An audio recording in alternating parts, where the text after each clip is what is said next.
Bien salut, c'est une compagnie. Je suis de retour dans le bon sens cette fois parce que j'ai pas vu la dernière fois que ma vidéo était en miroir. Mais c'est pas grave. La première vidéo elle avait pas eu trop de vues. Bah, je m'attendais pas à grand chose hein. Mais... Mais tant pis, c'est cool. Je suis de retour pour vous parler de l'épisode 2 de Méthode Precure. Ouais, j'ai déjà parlé de l'épisode 1. Du coup, l'épisode 2 maintenant. Cet épisode il est à la suite de l'épisode 1, je veux dire, c'est le même jour quoi. On retrouve Anna et Mikulu devant un endroit complètement vide et c'est censé être la ville où Anna habite, mais la ville entière n'est pas construite en fait. Mikulu décide d'aller demander de l'aide à une agence de détectives, Kyoto, mais quand elles arrivent, il n'y a personne. Enfin pas exactement, il reste Jet, une fée inventeur, qui est venue fermer l'agence car il n'y a plus de détective Precure. Les filles lui disent qu'elles sont justement des détectives Precure, mais il ne les croit pas. Jet reconnaît Pochitan, c'est la fée du temps, sauf qu'elle est affaiblie, ce qui la fait se comporter comme un bébé. Jet leur explique qu'elle peut retrouver ses pouvoirs de voyage dans le temps et ramener Anna grâce au pouvoir des Makoto de Joël. Mais malheureusement, il en faudra plus. Le soir, Mikulu doit vite rentrer à l'internat et laisse Anna dormir à l'agence. Le lendemain, Mikulu n'a même pas le temps d'arriver que Pochitan l'entraîne avec Anna dans une nouvelle enquête. Cette fois-ci, c'est pour aider Elisa, une écrivaine. Son stylo préféré a été volé pendant qu'elle parlait avec une vieille dame. Mais elle ne peut pas demander de l'aide à la police car le réseau de téléphone ne fonctionne pas. Anna et Mikulu partent à la recherche de la vieille dame, mais elles comprennent vite que c'est encore un coup de Niji. Elles le poursuivent, mais elles perdent sa trace dans un parc. Elles sont sûres qu'il est toujours là et elles observent les personnes autour d'elles. Elles remarquent vite une lycéenne, c'est la seule qui est capable de téléphoner alors que le réseau est en panne. Elle fait sûrement semblant. La lycéenne était bien Niji et écrit un Han Linda. Les filles se transforment en Precure pour le combattre. Après l'avoir vaincu, elle rend son stylo à Elisa. Jet, qui a assisté au combat, est bien obligée de les croire, et à partir de maintenant, elles seront les nouvelles détectives de l'agence Kyoto. Bon voilà pour l'histoire. Dans cet épisode, on rencontre le nouveau personnage de Jet. J'ai pas parlé de lui la dernière fois parce que je savais qu'on allait parler beaucoup de lui dans cet épisode.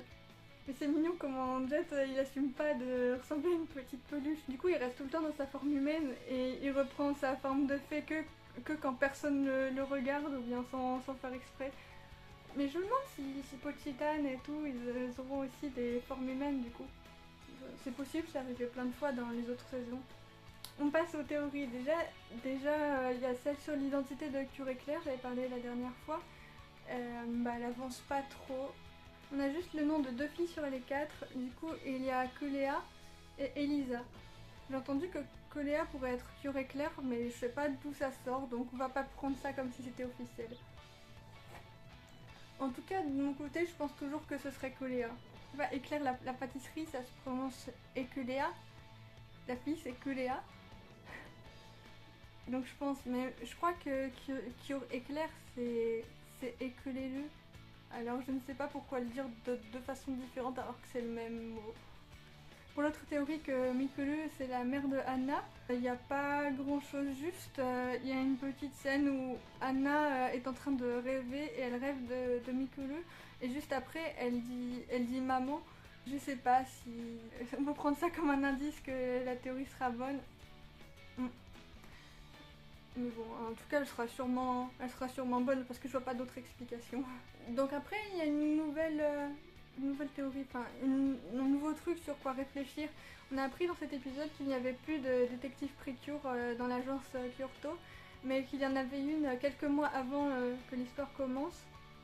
Et ça pourrait être Cure Claire, justement, parce que elle a l'air plus âgée du coup pour... je sais pas, une Precure un peu plus professionnelle que les autres alors qu'il a travaillé là longtemps, bah ce serait un peu logique, mais quand on voit les filles qu'on a déjà vues dans l'épisode, j'ai pas l'impression que c'est du genre à être des détectives depuis longtemps.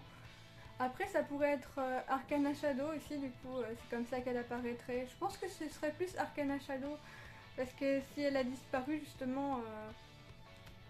Bah peut-être qu'avant elle était détective et que maintenant, depuis quelques mois, elle a rejoint les voleurs fantômes.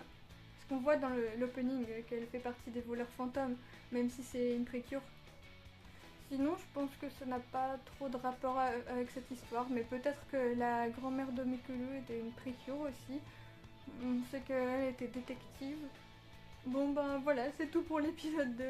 On se retrouve la semaine prochaine pour l'épisode 3 normalement, si j'ai pas changé d'avis parce que j'ai d'autres idées de vidéos peut-être qui pourraient être intéressantes. Alors je sais pas ce que je fais. Dans tous les cas, je fais les épisodes de Precure et si j'ai une idée, bah ce sera pas un épisode de Precure, ce sera autre chose, mais bon. Du coup, à plus tard, c'était Incophonie.